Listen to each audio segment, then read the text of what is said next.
Queridos irmãos, queridas irmãs, que o amor do Cristo nos envolva, trazendo-nos a paz a todos os nossos corações. Ide e pregai a palavra divina. É chegada a hora em que deveis sacrificar, em favor da sua divulgação, hábitos, trabalhos, ocupações fúteis. Ide e pregai. Os espíritos elevados estão convosco. Estas palavras de Erasto, no Evangelho segundo o Espiritismo, no capítulo 20, que trata dos trabalhadores da última hora, quando define ali a missão dos espíritas, são sobremaneira importantes para o nosso papel enquanto espíritas, enquanto espíritos que nos comprometemos em levar mais além a palavra consoladora de Jesus e o plano maior de Deus, esse plano de amor que nos abraça a todos de maneira tão carinhosa.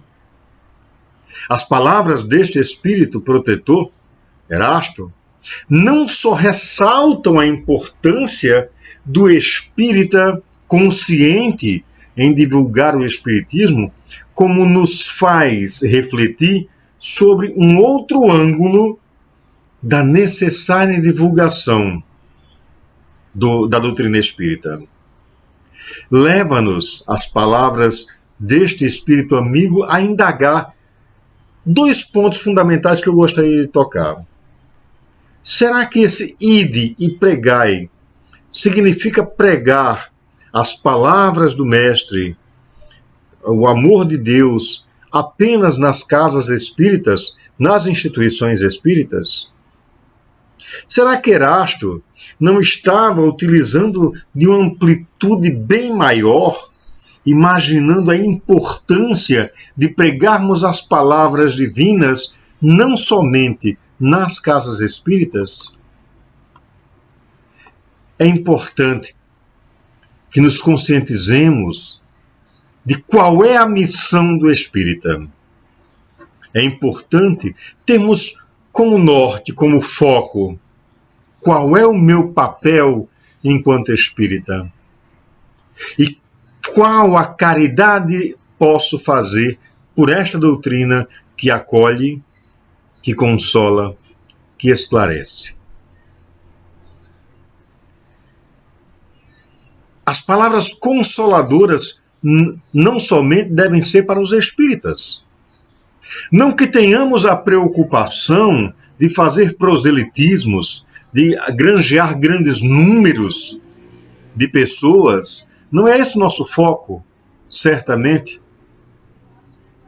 No entanto, não podemos nos furtar à responsabilidade de que a palavra do Mestre chegue a cada vez mais pessoas, não no sentido de construir novos espíritas, mas de oportunizar a estas novas pessoas atingidas pelas palavras de Jesus a oportunidade da reforma íntima, da autotransformação, a oportunizar o conhecimento que nos faz fazer a escolha pela porta larga ou pela porta estreita de maneira consciente, de maneira raciocinada.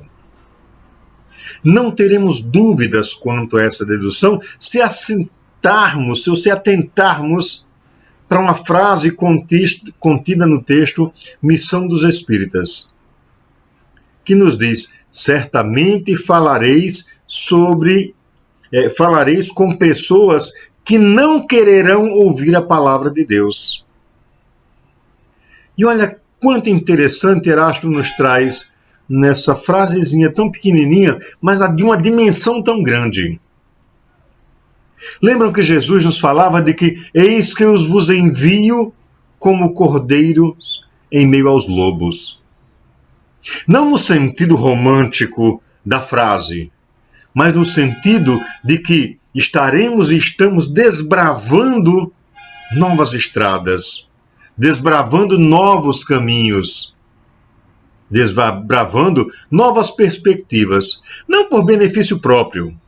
Não é esse o nosso propósito, não é isso que queremos e nem que devemos ter como farol, mas com firme e fiel propósito de que outras pessoas, que outros irmãos de caminhada, de jornada evolutiva, possam ter igual escolha, possibilidade de escolha, como nós tivemos, ou como nós temos.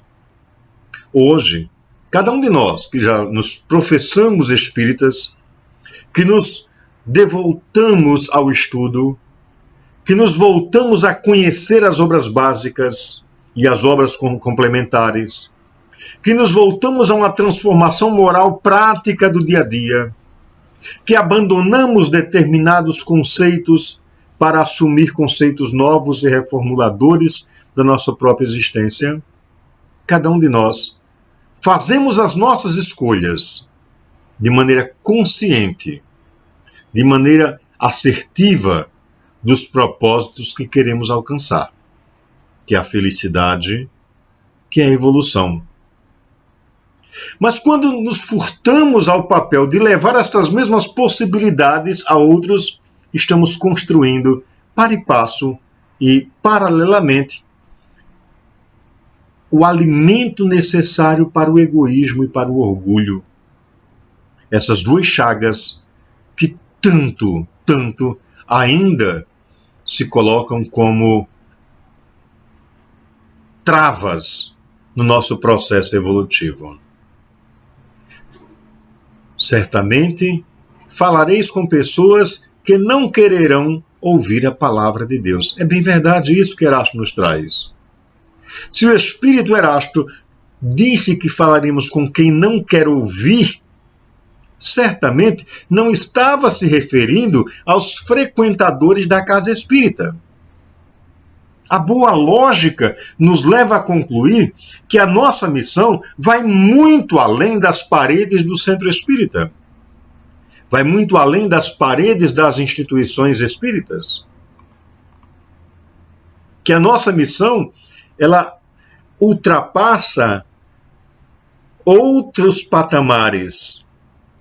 Obviamente, com respeito à concepção do outro, com respeito à crença e à fé do outro, mas sem nos furtarmos de trazer aquele outro um outro olhar, uma nova perspectiva pelo qual ele possa direcionar a sua fé, a partir das suas escolhas, é óbvio.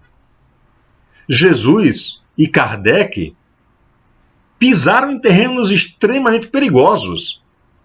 Quando nós vemos Jesus trazendo sua mensagem em meio a um contexto extremamente raivoso e ruidoso do judaísmo àquela época, nós vemos o quanto Jesus foi desafiador na sua missão de levar a mensagem do Pai, a mensagem do Criador, a mensagem de amor para aqueles corações embrutecidos em ritualísticas, embrutecidos em posições sociais, embrutecidos em posições financeiras.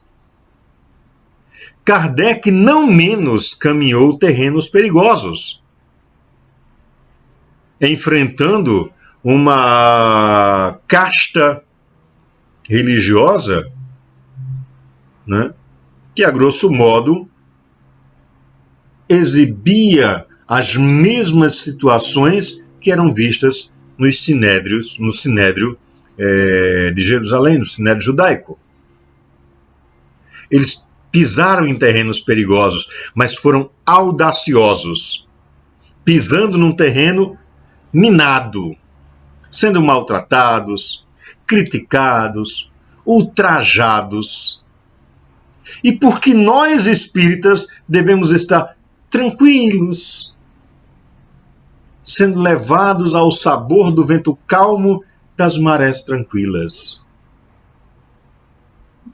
Ide e pregai É o chamamento que a doutrina espírita nos faz, que inicialmente Jesus nos faz, e depois a doutrina espírita nos faz, no sentido de que é necessário, nós que já temos a consciência do nosso papel, de possibilitarmos a outros que também tenham essa mesma consciência. Somos humanos, é lógico, espíritos de terceira ordem, num planeta de provas e expiações, e isso significa dizer que nós somos falhos. Mas nem por isso, nem pelo fato de ser falhos, somos incapacitados de levar a mensagem consoladora da doutrina espírita aos rincões mais profundos dos corações irmãos, ainda desconhecedores de uma outra vertente de fé, de uma outra vertente de transformação moral, de uma outra vertente de construção de valores que nos colocam na condição de irmãos. E é nessa condição de irmãos, de nos reconhecermos irmãos, que nós percebemos o quanto o nosso papel, o quanto a nossa responsabilidade se avizinha do trabalho de transformação, de autotransformação e de auxílio à transformação do próximo. Joana de Ângeles, de forma muito explícita, também reforça a necessidade de levarmos a outros espaços, a outros cantos, a essência da doutrina espírita. Nas páginas do livro Jesus e o Evangelho, à luz da psicologia profunda, de psicografia de Divaldo Pereira Franco, a benfeitora vai nos dizer que cabem neste momento graves compromissos que não podem e não devem ser postergados. E este momento presente, atual, estas palavras de Joana nunca foram tão atuais quanto agora. Quando vemos tantos corações em desespero, por não compreender os processos de desencarne, os seus objetivos, por não compreender isso que estamos vivendo com a presença do coronavírus entre nós, por não compreender seus propósitos. Quantos irmãos temos visto largados ao desespero, largados ao afastamento de Deus, da revolta, à falta de uma mensagem que lhe traga consolação. Mas uma consolação raciocinada, palpável, calcada em bases que verdadeiramente assumamos como transformação. Temos muitas consolações, é verdade, muitas, mas a maioria delas, por não dizer quase todas, se perdem na infinitude do fantástico, do maravilhoso, do irreal, do surreal, do inexplicável. A doutrina espírita vem nos trazer a perspectiva de que a consolação no processo desencarne e na vida futura, ou na realidade a continuidade da vida, é algo real, efetivo, palpável, que eu posso compreender com bases sensatas e sérias. Como espíritas, não nos esqueçamos da nossa missão, que, segundo Erasto, e os nossos mais graves compromissos, segundo Joana de Ângeles, é para começar hoje, agora. Então, mãos à obra. Sejamos espíritas audaciosos, sem proselitismo, sem desrespeitar as demais instituições religiosas. Levemos, além das quatro paredes das nossas instituições espíritas, as palavras consoladoras de nossa amada doutrina. E é neste sentido que a Federação Espírita do Rio Grande do Norte desenvolve o projeto Espiritismos para Todos, que se propõe a levar essa mensagem de consolação a todas aquelas cidades do estado do Rio Grande do Norte, que ainda não tem movimento espírita organizado, que se propõe a semear em terreno árido a boa semente, que é capaz de vencer a aridez e transformar corações. O Espiritismo para Todos é uma proposta de levar aos corações, ainda tão presos a concepções mais endurecidas pelo farisaísmo,